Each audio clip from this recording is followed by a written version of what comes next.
Well, it seems that your journey has ended. Very sorry about that. It was always going to end this way, of course.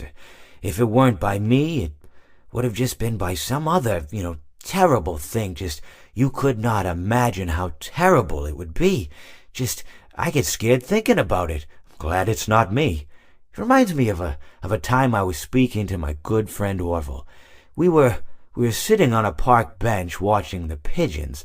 I was on the left, he was on the... Oh, wait, was I on the right or left? Anyways, it doesn't matter. We were sitting on there watching the pigeons. And I said to Orville, "Friend, those birds are frozen." And he kind of looked at me like I'd lost my mind. But I reminded him that it was winter, and often birds will sit in a tree until they freeze.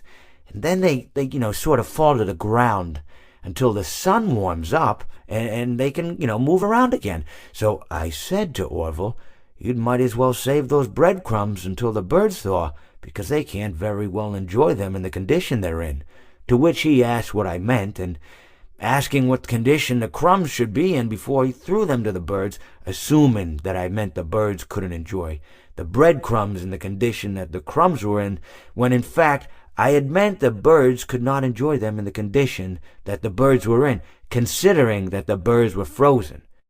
So he took a moment and then threw his last handful onto the ground. I said to him, "Orville, why did you throw the breadcrumbs to the birds when I just told you they're frozen?" To which he responded, "The breadcrumbs are not frozen." Again, misunderstanding my words. I didn't mean to say that the breadcrumbs were frozen when I said I told you they're frozen. I'd been referring to the birds. In hindsight, what I should have said was, and this would make perfect sense, "Why did you throw the breadcrumbs to the birds when the birds are frozen?" He misunderstood upon my correction, stating that he didn't know what else to do with the breadcrumbs, and that perhaps, when the birds thawed, they'd still be able to eat the crumbs. So I said to Orville, and this is what I said to him, I said, "Orville, the birds may be dead,